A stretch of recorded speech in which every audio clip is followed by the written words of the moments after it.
Assalamualaikum and welcome back to my channel. I must say congratulations to everyone who is just watching the video because it is going to be really helpful. First of all, we are going to discuss table of content. सबसे पहले इस video में हम discover क्या करेंगे, हमें कुछ नया सीखने को क्या मिलेगा। देखते हैं टेबल ऑफ कंटेंट को कि वो क्या है। सबसे पहले हम देखेंगे जस्ट 12 में आपको लॉन्ग क्वेश्चंस बताऊंगी, आपने इनको कर लेना, इंशाल्लाह आपका पेपर अच्छा हो जाएगा उन लॉन्ग क्वेश्चंस की हेल्प से। नेक्स्ट हम क्या देखेंगे कि ये शॉर्ट क्वेश्चन डिफरेंसेस वाले, आपने देखा होगा अगर आप पास्ट पेपर मॉडल पेपर देखते हैं तो डिफरेंस के क्वेश्चन लाजमी पेपर में आते हैं 2 से 3। तो जितने भी बुक में डिफरेंसेस हैं मैं सारे डिफरेंसेस डिस्कस करूंगी और उनका साथ सोल्यूशन भी दूंगी, जस्ट क्वेश्चंस नहीं बताऊंगी। फिर बहुत से स्टूडेंट्स पूछते हैं कि ये टॉपिक इंक्लूड है, ये टॉपिक एक्सक्लूड है, तो मैंने बोला इसी वीडियो में हम इसको भी डिस्कस कर देते हैं कि कौन कौन से टॉपिक जो है वो फॉर्मेटिव हैं। नेक्स्ट, अगर आप कोई भी अपना एक क्वेश्चन जो आपने बोर्ड एग्जाम में किया उसको आप अगर रॉन्ग प्लेस पे अटेम्प्ट कर देते हो तो उसके मार्क्स आपको किस तरह वापस गेन करने हैं, इस बात को हम डिस्कस करेंगे। फिर हम पेपर प्रेजेंटेशन को देखेंगे कि कितना टाइम दें और किस तरह करें, टाइम मैनेजमेंट को भी हम इसी के साथ ही देखेंगे इसी पॉइंट में। और फिर है कि पूरी बुक आपकी जो 14 चैप्टर्स हैं इसको एक दिन में हमें कैसे प्रिपेयर करना है, how to learn full book in just 1 day. फिर हम टॉपर्स की जो कॉपीज फेडरल बोर्ड ने शेयर की हैं उनको देखेंगे और कंपैरिजन करेंगे कि हमारी जो है पेपर उसमें और उनके पेपर में डिफरेंस क्या है और क्या वो बातें हैं जो हमारे पेपर में भी हैं उनमें भी सेम है लेकिन वो हमसे मार्क्स ज़्यादा ले जाते हैं, ये क्या बात हुई, इसको हम देखेंगे। नेक्स्ट हम देखते हैं कि अगर एक देखें और की चॉइस आती है पेपर में, लेट्स सपोज इधर एक क्वेश्चन है और इधर एक क्वेश्चन है, आपको दोनों अच्छे तरीके से आते हैं या दोनों नॉर्मली आते हैं, दोनों की आपको पता है इनको किस तरह, तो मैं कैसे बोलूं कि मुझे ये वाला अटेम्प्ट करना है राइट हैंड साइड वाला या लेफ्ट हैंड साइड वाला। इसको हम देखेंगे कि किन की पॉइंट्स को आपने मद्देनज़र रख के तो क्वेश्चन को अटेम्प्ट करना है। नेक्स्ट, वर्कशीट्स और क्वेश्चन पेपर्स मैं हर चैप्टर के इंडिविजुअली शेयर करूँगी जिसमें 7 MCQs, 5 to 8 short question and 2 long question. पूरा पेपर पैटर्न 40 मार्क्स का हर चैप्टर का होगा, आप उनको भी प्रिपेयर कर लें तो आपकी प्रिपरेशन बहुत अच्छी हो जाएगी। नेक्स्ट क्या होगा कि कौन से काम ऐसे हैं जो आपको फिजिक्स के पेपर में करने चाहिए और कौन से ऐसे काम हैं जिनको आपको 100% अवॉइड करना चाहिए। टेबल ऑफ कंटेंट के मद्देनज़र सबसे पहले मैंने बोला हम लॉन्ग क्वेश्चन को डिस्कस करते हैं। So let's begin with the long questions. तो चैप्टर 1 से हम स्टार्ट करते हैं। चैप्टर 1 में जो इम्पॉर्टेंट लॉन्ग की मैंने बात की वो डायमेंशन है। अब डायमेंशन में से कोई न्यूमेरिकल आ जाए, डायमेंशन खुद आ जाए, उसकी लिमिटेशंस कुछ भी, डायमेंशन मींस कंप्लीट टॉपिक आपने करना है। चैप्टर 2 में स्केलर और वेक्टर प्रोडक्ट को किसी हालत में भी आपने नहीं छोड़ना, चैप्टर 2। और चैप्टर 3 में प्रोजेक्टाइल मोशन और इलास्टिक कोलिजन इन 1 डायमेंशन, जो वेलोसिटी के 2 फार्मूलाज है ना v1 एंड v2 का, वो दोनों आपने लाजमी करने हैं। नेक्स्ट देखते हैं, नेक्स्ट क्या है। चैप्टर नंबर 4 में centripetal force and centripetal acceleration ये टॉपिक है। चैप्टर 5 को छोड़ दें। चैप्टर 6 में इक्वेशन ऑफ कॉन्टिन्यूटी और Bernoulli's equation. Bernoulli's equation doesn't mean the only equation, it mean all of its application. ये बात आपने लाजमी याद रखनी है। जब मैंने टॉपिक्स की बात की तो इट मीन्स उनकी कोई आपको एग्जाम्पल, कोई आपको उनका न्यूमेरिकल भी नहीं छोड़ना, तब आपके ये 12 टॉपिक्स कंप्लीट होंगे। चैप्टर नंबर 8 में दोनों लॉज ऑफ थर्मोडायनेमिक्स और कार्नोट इंजन, ये 2 टॉपिक मैंने आपको बताए हैं, law of thermodynamics and Carnot engine, इन दोनों को अच्छे तरीके से करना है। चैप्टर 9 में स्टेशनरी वेव्स, इसमें एक स्टेशनरी वेव्स का पहले इस तरह डिस्कस हुआ है, फिर एक लिखा हुआ है ओपन ऑर्गन पाइप और एक है क्लोज ऑर्गन पाइप, आपने दोनों को ही करना है। मीन ये 3 टॉपिक हो जाते हैं अलग अलग हम देखें तो, लेकिन ओवरऑल ये स्टेशनरी वेव एक टॉपिक है। चैप्टर 11 में किरचॉफ लॉ जो है इसका करंट लॉ, वोल्टेज लॉ और कोई भी आपको इस तरह डायग्राम आ सकती है तो आपको वो डायग्राम से इसकी करंट, उसकी वोल्टेज वगैरह निकालनी होगी, वो भी आपको आना चाहिए। चैप्टर नंबर 12 में लेंस लॉ और साइक्लोट्रॉन फ्रीक्वेंसी, यह आपने अच्छे तरीके से करना है। चैप्टर नंबर 14 में क्वार्क्स का टॉपिक करना है, जो मैंने आपको बताए थे लॉन्ग क्वेश्चन का सेक्शन वो मैंने डिस्कस कर दिया है। नेक्स्ट मैंने क्या बोला आपको, हम लोग short question of important difference करेंगे, वो ज़रा लेंथी काम हो जाएगा, उसको हम at the end of this video long questions और उनको अटेम्प्ट देखेंगे वो किस तरह के हैं। फिर मैंने क्या कहा कि एक्सक्लूडेड टॉपिक्स जो हैं हम सारे वो देखते हैं। एक्सक्लूडेड टॉपिक्स जो फुल बुक में हैं, जो आप फॉर्मेटिव हैं, वो कौन कौन से हैं। चैप्टर नंबर 1 में से एस्टिमेशन का जो टॉपिक है वो एक्सक्लूडेड है, वो इन्वॉल्व नहीं है। उससे रिलेटेड अगर कोई एग्जाम्पल है, अगर कोई न्यूमेरिकल है, अगर कोई MCQs है, इट मीन्स वो कोई भी इंक्लूड नहीं है। चैप्टर 2 में कोई भी चीज़ नहीं है जो आपको ना करनी हो, फुल करना है। और चैप्टर नंबर 3 में law of conservation of momentum और उसकी एप्लीकेशंस 1 से 1.5 पेज की हैं, ये है। चैप्टर 5, 6, 7, 8 ये कंप्लीट है। चैप्टर 9 के लास्ट में एक छोटा सा टॉपिक है ग्रेविटेशनल वेव का, ये ग्रेविटेशनल वेव नहीं है। और चैप्टर नंबर 10 के लास्ट का टॉपिक है फेरोफ्लूइड्स। फेरोफ्लूइड्स का टॉपिक भी एक्सक्लूडेड है। नेक्स्ट है मैटर, एंटी मैटर और asymmetry of matter and anti matter, ये चैप्टर नंबर 14 में से है सारा। 2 टॉपिक्स ये हैं और एक है theories about generation of forces and mess, ये टॉपिक्स एक्सक्लूडेड। और चैप्टर 14 के लास्ट में ही, ये 14 चैप्टर का ही पार्ट है, 14 के लास्ट में पार्टिकल एक्सेलरेटर्स का टॉपिक है। पार्टिकल एक्सेलरेटर्स भी नहीं है। उसके बाद मैंने क्या कहा कि हम वो देखेंगे कि आपको बोर्ड एग्जाम की टिप्स एंड ट्रिक्स। टिप्स के लिए सबसे पहले वो काम जो आपके फिजिक्स के बोर्ड एग्जाम में करने होंगे। I am not talking about the whole board exam, I am just talking about physics exam. So सबसे पहले क्या करेंगे हम, अंडरस्टैंड द कॉन्सेप्ट्स। आपने जब रिवीजन करनी है, इसी में ही मैं आपको थोड़ी सी ट्रिक बताती हूँ कि आपको फुल बुक एक डे में किस तरह प्रिपेयर करनी है। फॉर एग्जांपल मैंने चैप्टर 1 खोला, उसमें मुझे डायमेंशन के बारे में ये बात पता चली कि हमें उसको कैपिटल लेटर्स में लिखना चाहिए, हमें उसको इस तरह एक ब्रैकेट्स में लिखना चाहिए और इस तरह कैपिटल लेटर्स हों। मैंने छोटे से एक पेज, फॉर एग्जांपल ये एक पेज मैंने लिया है, इसके ऊपर मैंने ना यहाँ पे लिख लिया कैपिटल लेटर और साथ में मैंने एक वर्ड से बता दिया कि इसको इस ब्रैकेट्स में लिखना है। नेक्स्ट अगर मुझे कोई बात इंपॉर्टेंट लगेगी मैं यहाँ लिखती जाऊँगी।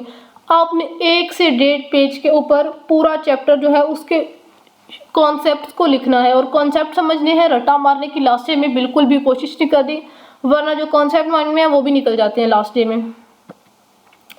और जितने भी बुक में फार्मूलाज हैं, आपने एक पेज लेना है, उसके ऊपर लिखना है माय फार्मूला बुक। उस बुक को आपने करना क्या है, आपको चैप्टर 1 में अगर कोई फार्मूला नज़र आ रहा है, ऑल्दो वो इजी है, ऑल्दो वो डिफ़िकल्ट है, इट डजंट मैटर, जितने भी फार्मूलाज हैं आपने सबको लिखते जाना है। ब्लैक पेन से आप हेडिंग दे रहे हैं या मार्कर से, और फिर नीचे आपने फार्मूला लिखना है। एक पेज के ऊपर सारे फार्मूलाज आ जाएंगे। और पेपर देने से पहले आपने बहुत बहुत बहुत अच्छे तरीके से उन सारे फार्मूलाज को करना है, क्योंकि ये भी कन्फ्यूजन चल रही है कि पता नहीं पेपर के लास्ट में फार्मूलाज गिवन होंगे या नहीं गिवन होंगे। तो आपके लिए अच्छा है कि आप सारे फार्मूलाज को ऑलरेडी मेमोराइज करके रखें, और ये बात बहुत बहुत इम्पॉर्टेंट भी है। नेक्स्ट हम क्या देखते हैं, और नंबर 3 पे आपको जिस टाइम बात का ख्याल रखना है वो है टाइम मैनेजमेंट। आपने देखना है कि मेरे पास कितना टाइम है। आप वॉच तो हर स्टूडेंट को साथ बोर्ड एग्जाम में लेकर जानी चाहिए, अगर नहीं तो क्लासेस में क्लॉक्स वगैरह लगे हुए होते हैं हॉल्स में। आपने देख लेना है कि मेरा इतने टाइम में, फॉर एग्जांपल मैं 3 मिनट्स में एवरेजली या 4 मिनट्स में एक शॉर्ट क्वेश्चन को सॉल्व कर लेता हूँ। आपने टाइम के अकॉर्डिंग हर चीज़ को लेके चलना है। ये नहीं करना कभी ये मुझे शॉर्ट आता है तो मैं इसको बहुत ज़्यादा एग्जैजरेट करके लिखूँ, या लॉन्ग आता है तो मैं इसको इतना एग्जैजरेट करके लिखूँ कि सारे मार्क्स इसी में से ही पूरे कर लूँ। ऐसा नहीं होता, ये बात आपको ध्यान रखनी है। नेक्स्ट टाइम मैनेजमेंट का मैं अलहदा से पार्ट इसमें बनाती हूँ इस वीडियो के लास्ट में, जिसमें मैं एवरेजली बताती हूँ कितने मिनट की एक आप शॉर्ट क्वेश्चन या MCQs को दें तो लास्ट में इतना टाइम आपके पास बच जाता है। नेक्स्ट है, जितना भी आपके आंसर्स होंगे ना, आपने सबसे जो ज़्यादा कोशिश करनी है आपने उनको पॉइंट्स में लिखने हैं, और हर पॉइंट से पहले इस तरह डॉट लगा लें, नंबरिंग लगा लें, कोई भी डिफरेंट शेप बना के पता चले ये पॉइंट है, आपने उनको अलग करना है। फिर इस तरह चेकर को आसानी होती है। और ये अगर एक फॉर एग्जांपल पॉइंट लिखा है किसी भी चीज़ का, कि फॉर एग्जांपल लेट सपोज मैं पेपर में लिख रही हूँ scalar product of parallel vectors is maximum, तो जो पैरेलल का वर्ड होगा उसको मैं किसी और से लिखूंगी। फॉर एग्जांपल मैं ब्लू पेन से लिख रही हूँ तो उसको मैं ब्लैक से लिखूंगी, या मैं मार्कर से लिख के हाईलाइट करूंगी नीचे। इस तरह आपको पॉइंट्स में सारा लिखना है, और जो मेन बात होगी पूरे पॉइंट में उसको ज़रा बोल्ड करके लिखना है, ताकि एक विद इन अ सेकेंड पता चल जाए आपने पेपर में क्वेश्चन किस तरह का लिखा है। और आपने बिल्कुल ये नहीं करना, बहुत स्टूडेंट्स क्या करते हैं, ये भी पेपर स्टार्ट हुआ है ना जी, इतना प्यारा प्यारा करके लिखते हैं, और लास्ट में उनको क्या पता चलता है अभी तो टाइम बहुत कम है, हमारा पेपर बहुत है, फिर लास्ट पे इतना मैस वो पेपर में क्रिएट कर देते हैं कि बिल्कुल समझ नहीं आती इन्होंने किया क्या है पेपर में। आपने बिल्कुल ऐसा नहीं करना, या तो स्टार्ट से ही आपको पता होना चाहिए इतने टाइम में हमने करना है। और मैं ये नहीं कहती कि आप बहुत खूबसूरत लिखें, बहुत ज़्यादा, इतना लिखें कि पढ़ने वालों को समझ आ जाए।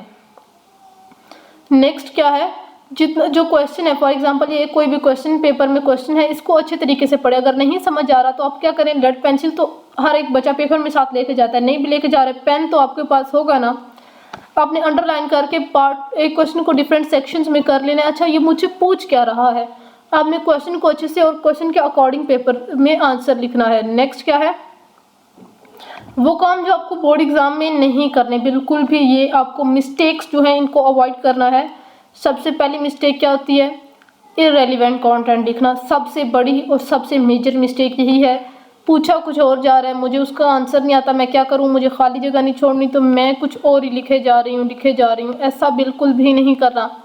और अगर आंसर आता भी है तो टू द पॉइंट लिखें, बहुत ज़्यादा लंबा लिखने के भी आपको मार्क्स नहीं मिलते। स्पेशली फेडरल बोर्ड में इस बात को हर स्टूडेंट को बहुत अच्छी तरीके से अंडरस्टैंड करना चाहिए। नेक्स्ट क्या है, आपको एमसीक्यूज नहीं आ रहा, आपने ये नहीं कहना मैं एमसीक्यूज छोड़ देता हूँ। आपने एटलीस्ट लास्ट टाइम पे आप तुक्का ही लगा दो, कभी कभार वो भी आपका काम कर जाता है, लेकिन आपने कोई भी एमसीक्यूज को खाली नहीं छोड़ना। लास्ट में आपने अभी ये सारे एमसीक्यूज लिख कर लिए ना सॉल्व, तो लास्ट में काउंट करें ये 15 एमसीक्यूज होते हैं, क्या मेरे 15 डॉट्स पूरे हैं या नहीं है। नेक्स्ट क्या है, एग्जाम के दौरान स्टूडेंट्स इतना पैनिक कर जाते हैं, पता नहीं है क्या मिस्टेक आप लोग करते हैं। आराम से काम रहें आप लोग, बस जितनी तैयारी करनी थी लास्ट मिनट में आपने कर ली। अब पैनिक होने से कुछ होगा तो नहीं ना, आप प्लान करके जाएं, मुझे इतने टाइम में ये क्वेश्चन करना है, इतने टाइम में ये करना है, अगर इतने मार्क्स कम आ जाते हैं तो मैं वहाँ से पूरे कर लूँगा इस तरह। लेकिन पैनिक करने की गलती बिल्कुल भी नहीं करनी। तो यूनिट्स लिखा हुआ है कि don't ignore unit, it what it does it means. आपने अगर न्यूमेरिकल लिखा है, फॉर एग्जांपल उसका आंसर मैथ्स में आना था और आपने लास्ट में किलोग्राम नहीं लिखा, तो आप क्यों अपने लिए हुए मार्क्स ज़ाया कर रहे हो। अगर लेंथ में लिखना है और लास्ट में आपने मीटर नहीं लिखा, तो सारे मार्क्स, हाफ मार्क्स तो एटलीस्ट हाफ मार्क्स जो है वो यहाँ से डिडक्ट हो जाता है। तो आपने जब न्यूमेरिकल करना है तो काइंडली इस बात का ख्याल रखें कि यूनिट्स आपने साथ लाजमी लगाने हैं। ओवर राइटिंग बिल्कुल भी नहीं करना, पेपर में मेस क्रिएट नहीं करना। कम लिखें लेकिन जो है वो अच्छा लिखें, क्वालिटी मैटर करती है, क्वांटिटी जो है वो पेपर में बिल्कुल भी मैटर नहीं करती। इस बात को आप ज़हन नशीन करें। नेक्स्ट हम देखते हैं क्या, नेक्स्ट जो टेबल ऑफ कंटेंट में मैंने बात की थी वो थी कि हम टॉपर्स की जो कॉपीज़ हैं उनको देखेंगे कि उनमें और हमारे काम में क्या डिफरेंस होता है। सबसे पहले तो ये एक पहली कॉपी है, आप इसको देखें। सबसे पहले राइटिंग में ये नहीं कहती कि बहुत ही खूबसूरत लिखी हुई है, बहुत ज़्यादा, बहुत बच्चों की राइटिंग प्यारी होती है, लेकिन ऐसा लिखा हुआ है, इतना डिफरेंस है हर वर्ड में कि टॉप जो चेकर है उसको बहुत अच्छे तरीके से समझ आ रहा होगा। आपको भी देखने में ही फ़ौरन पता चल रहा है क्या करना है हमें इसमें। नेक्स्ट देखते हैं, अगर कोई इक्वेशन है और इक्वेशन को आपने बोल्ड में लिखना है, इक्वेशन हो सकती है, यहाँ पे कोई फार्मूला हो सकता है, कुछ भी हो सकता है, उसको आपने ऐसे लिखना है कि वो दूसरों से ज़रा हट के नज़र आए कि हाँ ये कुछ इसने इम्पॉर्टेंट लिखा हुआ है। ठीक है, अभी ये for example right hand rule लिखा हुआ है, आपके सिलेबस में भी ये है राइट हैंड रूल। इसमें भी जो पॉइंट्स बहुत ज़्यादा इंपॉर्टेंट है उनको अंडरलाइन कर दें। अगर आप एक ही मार्कर से लिख रहे हैं तो उनको आप अंडरलाइन कर दें। और जहाँ जहाँ डायग्राम इंपॉर्टेंट है, किसी सूरत भी आपको डायग्राम नहीं छोड़नी, डायग्राम के मार्क्स ज़्यादा मिलते हैं अगर आप ड्रॉ करते हैं उसको। ऑल्दो राइटिंग नीड नहीं है, कोई मसला नहीं, डायग्राम ड्रॉ करनी है, पता चले चेकर को कि इन्होंने कुछ किया हुआ है। नेक्स्ट यहाँ पे ही हम डिस्कस कर लेते हैं, इस बात को अलग पॉइंट बताने की ज़रूरत नहीं है कि अगर आपके पास कोई न्यूमेरिकल आ गया है और आपको वो न्यूमेरिकल सॉल्व करना है, तो सबसे पहले आपने गिवन डाटा की हेडिंग बनानी है कि हमें दिया क्या है। Voltage of battery is equal to V, directly आप वी नहीं लिखेंगे, चेकर को क्या पता। आपको पेपर इस तरह अटैम्प्ट करना है कि जिसको मैं दिखा रही हूँ उसको कुछ भी नहीं आता, जो कुछ उसको बताऊँगी वो मैं ही बताऊँगी या मैं ही बताऊँगा, उसको खुद से कुछ भी नहीं आता। इस तरह आपने पेपर को दिखाना होता है। तो voltage of battery is equal to V, फिर current is equal to I. आप directly current is equal to 30 ampere लिखेंगे फिर भी गलत होगा, इट मीन्स आपको उसका सिंबल नहीं पता। डायरेक्टली आप आई लिखेंगे तभी उसको पता चलेगा कि बच्चे को पता ही नहीं आई होता क्या है। इस बात का ध्यान रखना है। फिर आपको देखना है कि टू फाइंड लिखें यहाँ पे या फिर रिक्वायर्ड डाटा। टू फाइंड भी इसकी जगह पे लिखते हैं तो, या रिक्वायर्ड डाटा लिखते हैं। जो आपको फाइंड करना है वो सोल्यूशन में यहाँ पे आप अलग से हेडिंग बना भी सकते हैं कि फार्मूला ये है, या फिर आप उसने अलग से बिल्कुल ब्लैक मार्कर से अलग किया हुआ है तो भी हमें समझ लग रहा है कि v is equal to I R, ये फार्मूला यूज़ हो रहा है। वैल्यूज़ पुट करके रिजल्ट में आपने लास्ट में स्टेटमेंट में ये लिखना है कि रेजिस्टेंस इज 800 ओम। डायरेक्ट यहाँ पे भी ख़त्म हो रहा है, लेकिन रिजल्ट में अगर आप स्टेटमेंट में लिखते हैं तो उसका बहुत बहुत अच्छा इम्पैक्ट पड़ता है चेकर पे। अगर नेक्स्ट ये डिफरेंस है, डिफरेंस का क्वेश्चन किस तरह अटैम्प्ट हुआ है आप देख सकते हैं। अभी मैं बहुत ज़्यादा हर चीज़ को एक्सप्लेन करूँगी तो ये वीडियो बहुत लंबी हो जाएगी, फिर आप लोग बहुत कम टाइम देखते हैं वीडियो को, जिसकी वजह से अच्छा इंप्रेशन नहीं पड़ता। साथ साथ डायग्राम्स बना के साथ साथ हेडिंग्स दे के इस तरह करना है। ये एक चेक स्टूडेंट की हो गई। अभी हम नेक्स्ट की देखते हैं। तो उसमें क्या है, फॉर एग्जांपल टाइम पीरियड का पहला क्वेश्चन अटैम्प्ट किया है। नेक्स्ट अगर हम देखते हैं इसी तरह आप देखें, बस आप राइटिंग देखें। मैं ये नहीं कह रही कि बहुत खूबसूरत लिखा है हर बच्चे ने, बहुत बच्चों की किसी भी राइटिंग खूबसूरत होती है, लेकिन ऐसा लिखे कि समझ आ जाए कि आपने लिखा क्या है। देख सकते हैं आप लोग, मैं एक और भी कॉपी है वो भी आपको दिखा देती हूँ अगर आप लोग चाहते हैं तो। देखिए जिन जिन पे ऊपर डिपेंड करती है उनको अलग से इस तरह मार्कर से हाईलाइट कर दे, या आप किसी और आपके पास पेन और कलर में है तो उस पेन से आप लोग लिख दे, फिर भी आपको पता चल जाता है क्या है। ये लें, ये सारे इस तरह के हैं। अब फॉर एग्जांपल नेक्स्ट जो मैंने बात की थी वो ये बात की थी कि अगर ये क्वेश्चन नंबर 4 है, इसकी जगह पे मैं 5 अटेम्प्ट कर देती हूँ। ये शॉर्ट में भी मिस्टेक हो सकती है, ये लॉन्ग में भी हो सकती है। चलो हम शॉर्ट में देख लेते हैं, लॉन्ग के लिए तो नीचे स्पेस होती है। ये एक शॉर्ट के लिए यहाँ पे पार्ट 1 को डिस्कस करना था, अब मेरे से गलती से यहाँ पे पार्ट 2 लिख दिया गया है, मुझे नहीं पता चला, गलती हो जाती है, बहुत से बच्चों से होती है। तो अब आपने यहाँ पे पूरी इस तरह लास्ट टाइम तक स्पेस जो है वो आपने ख़त्म कर दिया, आपके पास अब जगह नहीं है और लिखने को। आपने बिल्कुल भी ये नहीं करना कि अब मैं जो क्वेश्चन 2 जो पार्ट 2 है उसको यहाँ पे कट करके 1 लिख के तो मैं लिख दूँ कि मुझसे यहाँ पे पार्ट 1 हो गया, मुझसे यहाँ पे 2 हो गया। इस तरह आपके दोनों क्वेश्चन गलत हो गए। एक गलत हो गया तो छोड़ दें उसको, वो आपको पता है उसको आपको मार्क्स बिल्कुल नहीं मिलने। और दूसरे की जगह आप फिर अगेन वही क्वेश्चन करें, बिकॉज गलत जगह पे किए हुए आंसर के मार्क्स बिल्कुल नहीं मिलते। इस बात को अच्छे से याद रखना है आपने। और इसी तरह की आपने पेपर प्रेजेंटेशन बनानी है, होता है डिफरेंट जो सेंटर्स हैं उनमें डिफरेंट रूल होता है। किसी में आंसर शीट्स पहले मिल जाती हैं थोड़ी देर और ऑब्जेक्टिव बाद में मिलता है। अगर आपको पहले मिल जाती है आपने क्या करना है, ये बहुत खूबसूरत है, लेकिन अगर इसकी साइड्स पे यहाँ पे स्केल्स है, लाइंस ब्लू कलर में या ब्लैक कलर में जो आपको सूट अच्छा लगता है वो लगी होती, तो ये और भी ज़्यादा काम अच्छा हो जाता है। अगर आपको पहले मिल जाती हैं शीट्स तो आपने साइड पे हर क्वेश्चन के इस तरह लाइन, सिंगल लाइन भी लगा सकते हैं, डबल लाइन भी, जो आपका दिल करता है या जैसी आपको अच्छी लगती है, इस तरह आपने करना है। और अगर टाइम से पहले नहीं मिलती, ऑब्जेक्टिव पहले मिल गया फिर शीट्स मिली, ऑब्जेक्टिव के बाद अगर आपके पास टाइम बचता है फिर भी आप लाइन्स लगा सकते हैं। लेकिन अगर टाइम नहीं बचता मेरे पास, फिर क्या करना है, फिर आपने देख ले, आप अपनी वॉच पे अगर आपके पास 4 से 5 मिनट में आप सारी लाइन्स लगा सकते हैं तो ठीक है, अगर 5 मिनट में पूरी नहीं होती तो आप छोड़ दें, बाकियों को आप वैसे भी कर सकते हैं।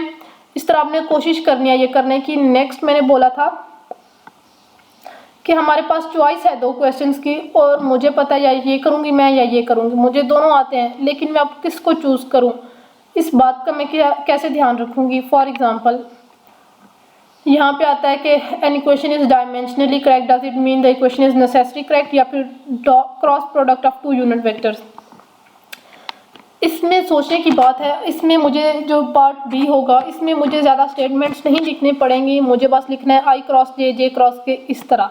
लेकिन जो 1 है उसमें मुझे इसको एक्सप्लेन करना पड़ेगा, तो इससे बेटर है मैं पार्ट 2 करूँ। नेक्स्ट दोनों डिफरेंस के क्वेश्चन है, मैंने आपको पहले बोला है कि डिफरेंस के जो क्वेश्चन हैं वो बहुत पेपर में इंपॉर्टेंट होते हैं। तो मैं इस पे लास्ट पे वीडियो में आपको बताती हूँ कि आपको शॉर्ट क्वेश्चन कौन कौन से इंपॉर्टेंट है और किस तरह के ये डिफरेंस में आ सकते हैं। देखिए एक और कंजर्वेटिव और नॉन कंजर्वेटिव, और 3 शॉर्ट क्वेश्चन जो हैं डिफरेंस के वो आ चुके हैं। कैरेक्टरिस्टिक्स, अब मुझे फॉर एग्जांपल पता है कि ये आसान होती हैं करने से एज़ कम्पेयर टू प्रिंसिपल, तो मैं कैरेक्टरिस्टिक्स को चूज़ करूँगी। और अगर न्यूमेरिकल में, ये अभी बहस ही चल रही है कि पता नहीं न्यूमेरिकल का जो लास्ट पे फार्मूला है वो गिवन होगा या नहीं होगा। तो जो ये क्वेश्चन था ये मॉडल पेपर है, इसके लास्ट में तो फार्मूलाज नहीं गिवन, आप पता नहीं बोर्ड वाले क्या करते हैं। तो आपने क्या करना है, अगर फार्मूलाज इन केस गिवन है तो आपकी जो सबसे पहली प्रायोरिटी होनी चाहिए वो न्यूमेरिकल को अटेम्प्ट करना है। पता है क्यों? उसमें अगर आपकी कहीं पे कैलकुलेशन में गलती हो जाती है तो 0.5 या 1 मार्क्स डिडक्ट होते हैं। Given data to find a formula, अगर आप लास्ट से देख के भी पुट करते हैं तो उसके आपको मार्क्स मिल रहे हैं एज़ कम्पेयर टू ये लंबी लंबी थ्योरी लिखने के। तो आपने कोशिश करनी है कि न्यूमेरिकल या जहाँ पे टू प्रूव का क्वेश्चन हो, या जिस तरह ये था फाइंड द क्रॉस प्रोडक्ट, इस तरह के क्वेश्चन अटेम्प्ट करने की ज़्यादा कोशिश करनी है। इससे मार्क्स ज़्यादा मिलते हैं और टाइम जो है वो आपका सेव होता है। फॉर एग्जांपल ये जैसे एक छोटा सा ही न्यूमेरिकल है, बीट्स में इसमें फाइंड करनी है, ये भी न्यूमेरिकल है ये, लेकिन ये भी ये ज़्यादा छोटा है तो छोटे वाले को अटेम्प्ट करने की कोशिश करनी है और टाइम मैनेजमेंट का बहुत ज़्यादा ख्याल रखना है। आगे हम देखते हैं क्या करेंगे हम। बाकी तो सारे पॉइंट्स अभी तक हमने डिस्कस कर लिए हैं, सिर्फ 2 पॉइंट्स रह गए हैं। और वो कौन कौन से पॉइंट्स हैं कि हम वर्कशीट्स डिफरेंट चैप्टर्स की देखेंगे और हम और क्या देखेंगे कि हम शॉर्ट क्वेश्चन डिफरेंस वाले देखेंगे। अगर आपको डिफरेंस के अलावा बाकी शॉर्ट क्वेश्चन चाहिए उनकी वीडियो मैं ऑलरेडी अपलोड कर चुकी हूँ। अगर आपको MCQ सीरीज़ चाहिए वो भी आपके कहने पे मैं सारी MCQ सीरीज़ अपलोड कर चुकी हूँ, आप उन दोनों को देख सकते हैं। लेकिन अगर आपको हार्ड एरिया के लिए गेस्ट पेपर चाहिए वो मैंने काफ़ी टाइम पहले अपलोड किया था, आप उसको देख सकते हैं। लॉन्ग क्वेश्चन का एक और भी वीडियो मैं बना चुकी हूँ, या फिर फाइनल डे में आपको कौन से जो शॉर्ट प्रिपेयर करने मैंने इस तरह की काफ़ी वीडियोस बनाई हैं। इस मॉडल पेपर का अगर आपको सोल्यूशन या इसकी डिटेल चाहिए वो भी मैं अपलोड कर चुकी हूँ। Past papers, MCQs, everything has been uploaded for your help. आप बस जाके देखिए, समझिए उसको। अब ये वीडियो बहुत ज़्यादा लंबी हो रही थी, इस वजह से जो वर्कशीट्स और डिफरेंस वाले क्वेश्चन है वो इंशाल्लाह मैं कल अपलोड करूँगी। तब तक के लिए अल्लाह हाफिज़, अपना ख्याल रखिए और पेपर की बहुत अच्छे तरीके से तैयारी कीजिए, क्योंकि ये आपके पास लास्ट टाइम है। इसके बाद सेकेंड एनुअल एग्ज़ाम जो हम देखते हैं उसमें आपका भी टाइम ज़ाया होता है, सेकेंड ईयर की भी तब तैयारी करनी होती है। तो आप कोशिश करें अभी जितना हो सकता है उतनी तैयारी करें। कुछ ही दिन है मुश्किल के, फिर अब मुश्किल आसान हो जाएगी आपकी भी और बस फिर टाइम ख़त्म हो जाएगा, उसके बाद सिर्फ इंजॉयमेंट है। तो आप प्लीज़ ज़रा फोकस करें अपनी स्टडीज़ पे। अल्लाह हाफिज़।